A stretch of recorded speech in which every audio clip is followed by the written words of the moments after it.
नमस्कार, दर्शकों को भी प्रणाम मेरा। सर, अगले 6 साल या 26 से 4 और 2, हाँ, अगले 6 साल ऐसे ही अराजकता वाले हैं पूरे विश्व के लिए। भारत भी उसका एक हिस्सा है।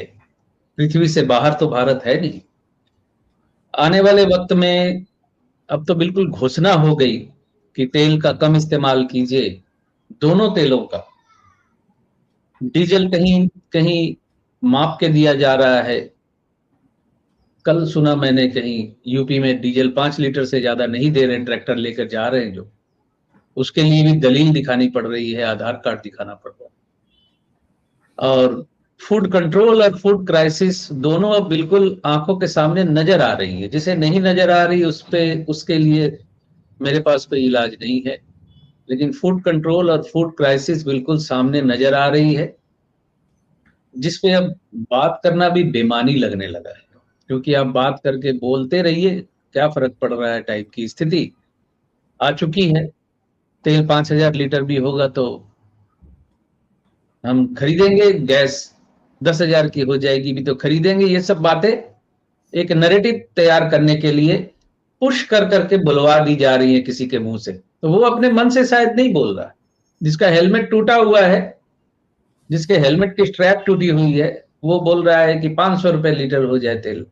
ये बड़ी हास्यकर बात है कि लोग इतने बेवकूफ भी नहीं होते, या हो चुके हैं मेरी समझ से बाहर।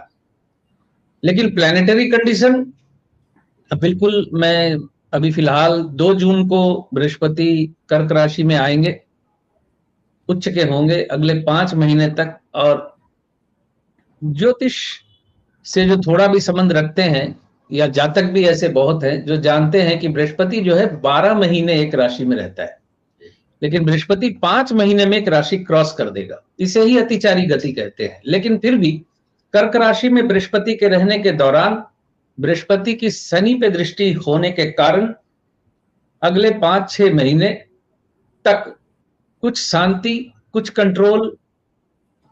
देखिए, झगड़े जहां चल रहे हैं वहां बमबाजी हो ही जाएगी, उसकी बात मैं नहीं कर रहा। लेकिन फिर भी एक पीस टॉक की कोशिश, एक पीस रखने की कोशिश ये चलेगी। और बृहस्पति के कर्क राशि में रहने तक चीजें बहुत हद तक कंट्रोल में रहेंगी।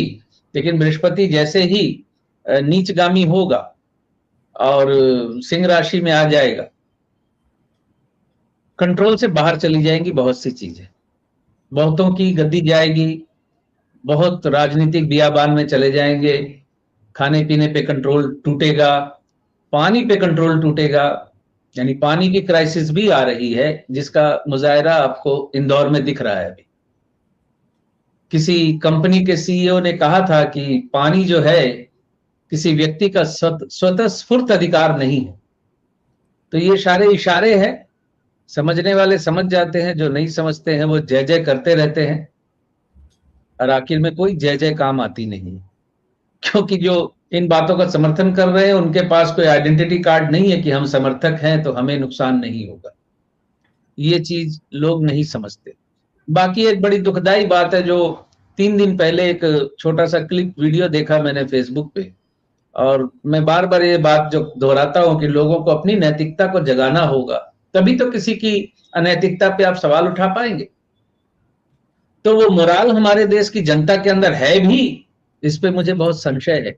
एक मोर सड़क पे जा रहा था, तो एक मोटरसाइकिल उसके पास से गुजरा, वो बच गया। दूसरे मोटरसाइकिल ने उस मोर को दबा के चला गया, यानी एक्सीडेंट करके चला गया। अब मोर सड़क पे गिर के तड़प रहा है। कुछ लोग दौड़ के आए, पहली नजर में मुझे लगा शायद ये लोग उसे उठा के कहीं ले जाएंगे पशु चिकित्सा या वेटरन डॉक्टर के पास। वोरा साहब, मैं देख के आश्चर्य हो गया कि लोग उस तड़पते मरते हुए मोर के मोर पंख नोच रहे हैं। जी। मोर पंख कितने कीमती हैं उनके लिए कि उस मरते हुए मोर के मोर पंख नोच रहे हैं, उसको दवा देने की कोशिश नहीं कर रहे। फिर यही जनता नैतिकता के अनैतिकता के गर्त में गिरी हुई, यही जनता फिर सरकारी अत्याचार पे रोती है। बड़ा स्पष्ट बोल रहा हूं, लोग नहीं बोलना चाहते। जनता जनार्दन करते रहते हैं। जनता जनार्दन नहीं है यहाँ की। एक शराब की टैंकी उलट जाती है, ड्राइवर जिंदा है कि मरा नहीं देखते, वो शराब की बोतलें ले लेके लोग भागते हैं। तो अनैतिकता के पहाड़ पे बैठे हुए लोग सरकार की नैतिकता पे सवाल कैसे उठा सकते हैं? यही तो पतन हो गया है हमारे समाज का। अब देखिए चारों तरफ निराशा लगेगी आपको, निराशा दिखेगी। राजनीति 20 साल पहले भी होती थी, लेकिन ऐसी घृणा नहीं होती थी एक पार्टी की दूसरे पार्टी के प्रति। चुनाव संपन्न हो जाने के बाद सब एक दूसरे से मिलते थे। तभी तो कुछ कहने वाली स्थिति है नहीं। और ये जो आक्रोश अब उभर रहा है, वो आक्रोश भी भविष्य की चिंता करने वाले युवाओं के मन में उभर रहा है, लोगों के मन में अभी नहीं आया है। युवा अभी अकेले है। युवाओं के पीछे जब तक परिपक्व एक तबका उठ खड़ा नहीं होगा, तब तक ये दिशाहीन रहेंगी चीजें, दिशा प्राप्त नहीं होगी। इसको दबा दिया जाएगा, कहीं छोटी मोटी घटनाएं हो जाएंगी। कहीं देखा मैंने वीआईपी इसको कॉन्वॉय को जनता ने रोक दिया, हॉर्न बजा बजा के निकल गए, सब निकलने लगे। ये छुटपुट विरोध हो रहे हैं। हालांकि जनता का सब्र तो छलक रहा है, खास करके बच्चों का भविष्य और पढ़ाने वालों का भविष्य, यानी टीचर्स का भविष्य आने वाले समय में खतरे के निशान को पार कर जाएगा, या कर चुका है ऑलरेडी। अगले 2 साल में टीचरों की नौकरियां जाएंगी। They are force to take VRS. 27-28 में लोग याद करेंगे मुझे, 28-29 में, खास करके 28 में। यहाँ कमेंट करने वाले भी याद करेंगे, जो हंसते हैं कभी कभी आके कि क्या बात कर रहे हो।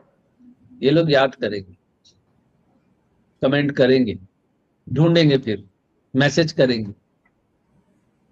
देख लीजिएगा।